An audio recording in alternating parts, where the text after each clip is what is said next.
Fala, meus queridos alunos, tudo bem com vocês? Galerinha, no vídeo de hoje eu quero resolver com vocês a questão de número 106 do Enem de 2018 versão PPL, combinado?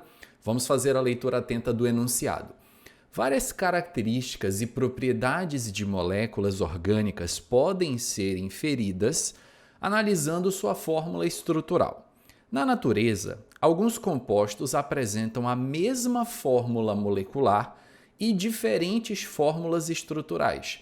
São os chamados isômeros, como ilustrado nas estruturas. Até aí, beleza.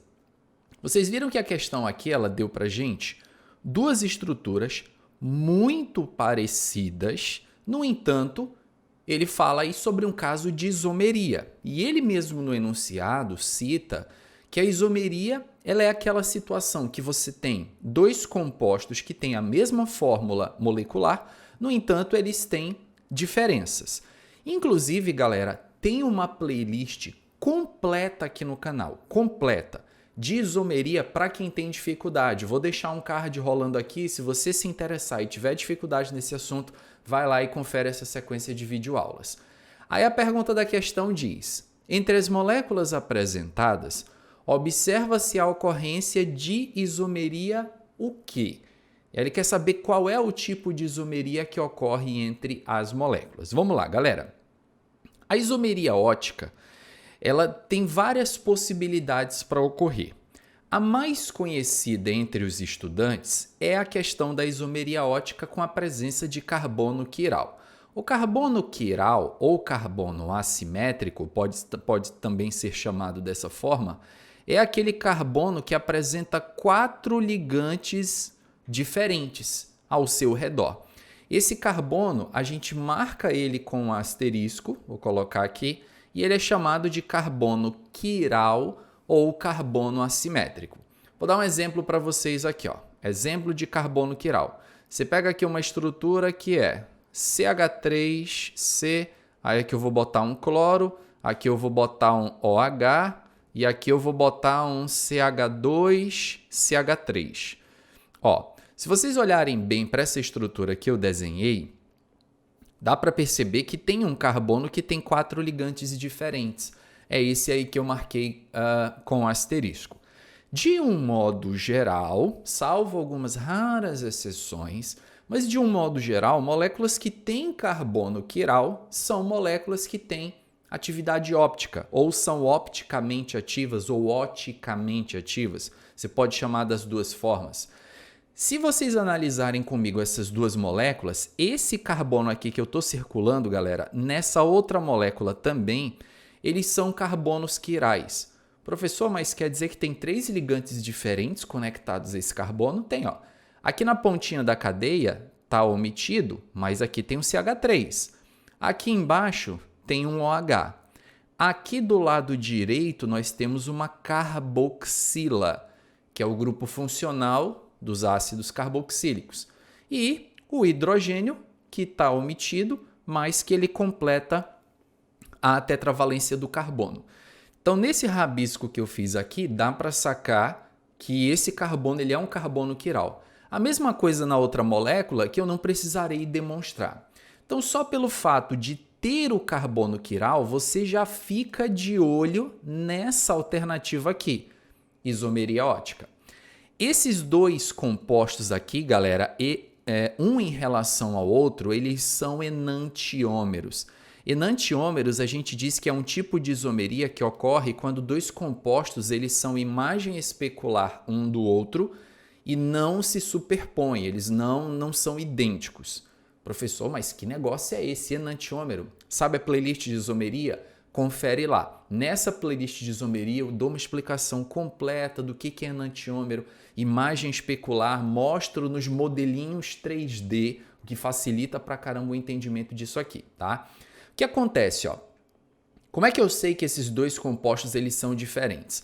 Vocês estão vendo que a diferença ela basicamente se resume nisso aqui, ó. No formato 3D que a ligação está no espaço. Essa representação, galera, nós chamamos de cunha. O nome dessa representação, dessa ligação, chama-se cunha. Aqui vocês têm uma cunha cheia, tá? Isso aqui é uma cunha cheia, isso aqui é uma cunha tracejada.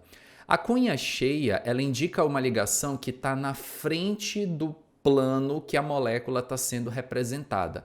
Então, é como se essa hidroxila aqui, galera, ela não tivesse no plano do papel, ela tivesse um pouco fora.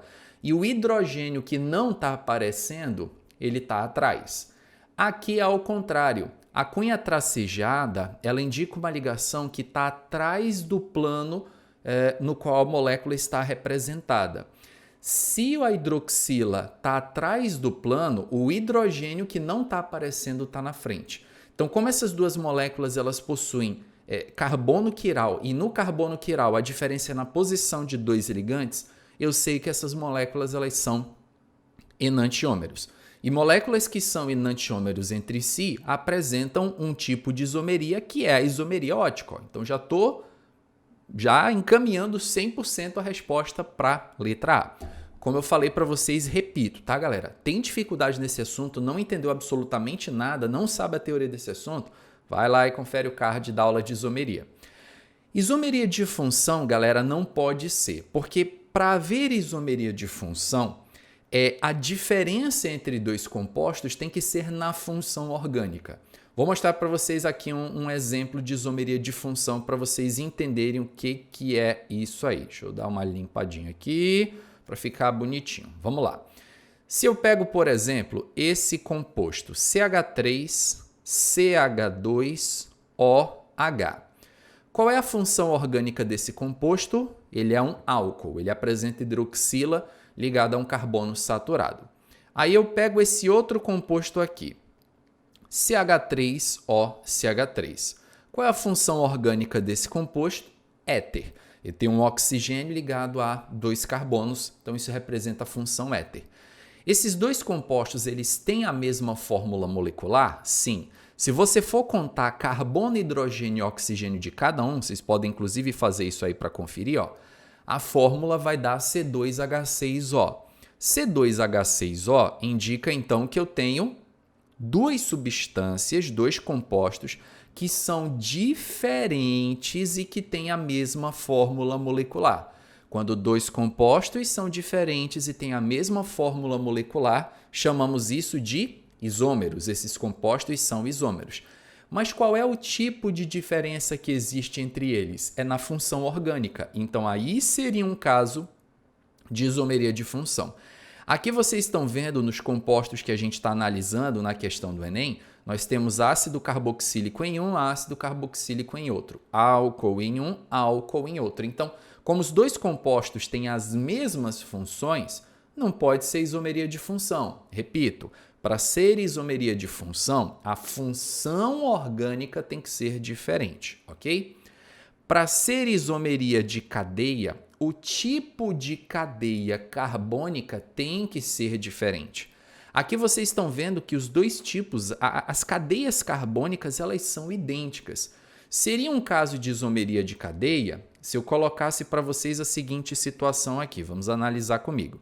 Sem pressa, tá, galera? Aqui não é só resolução eu chegar e mandar a resposta para vocês, não. É resolução, comentário, revendo a teoria. Por isso, inclusive, ó, vou abrir um parêntese aqui no vídeo, pedir de vocês gentilmente o like, que ajuda pra caramba o meu trabalho, e compartilhe esse vídeo com a galera que tem dificuldade em química, que vocês sabem que aqui é o canal para quem tem dificuldade.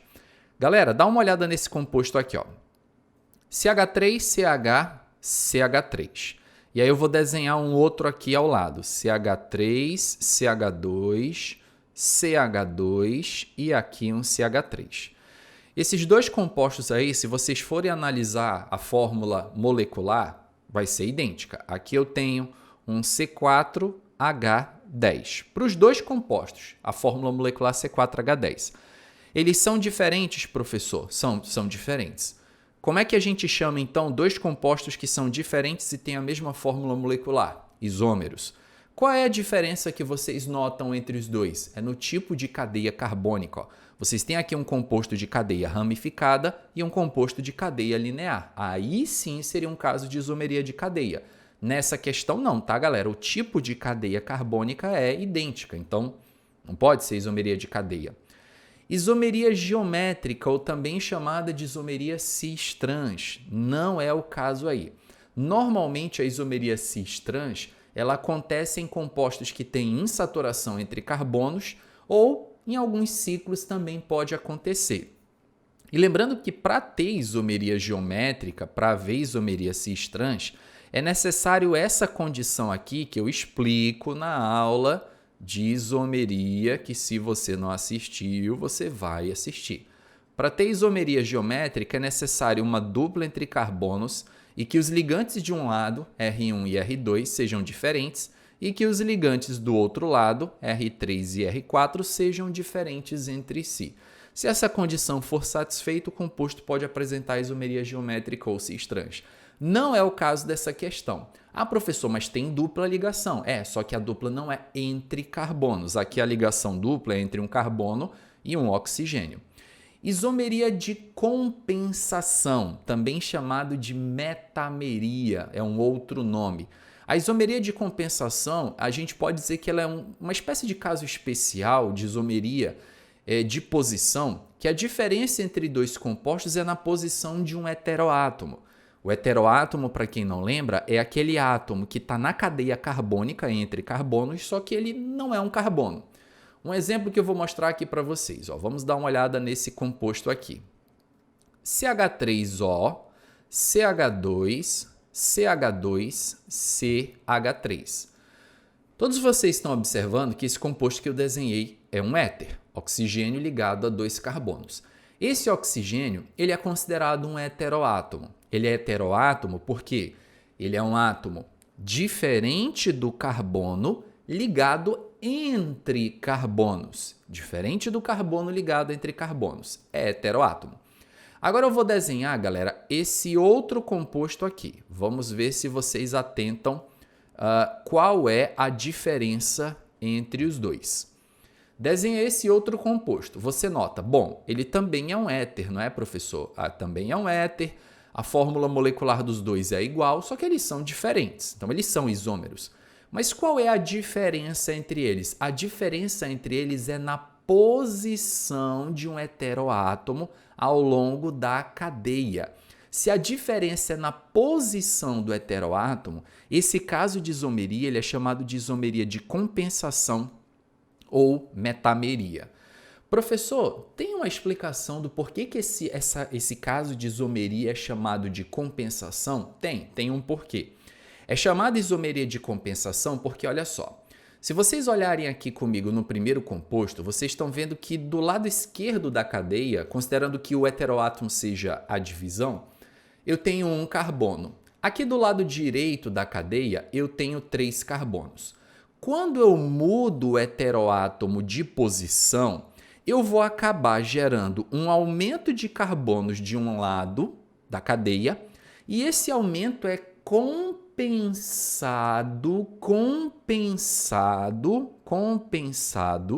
pela diminuição na quantidade de carbonos do outro lado da cadeia.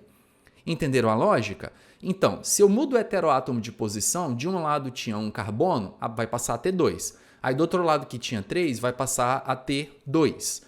E a gente faz essa troca, a gente muda o heteroátomo de posição para que você gere um aumento na quantidade de carbonos de um lado da cadeia, ou seja, onde tinha 1 passou a ter 2, e uma diminuição do outro, onde tinha 3 passou a ter 2. Daí o nome isomeria de compensação.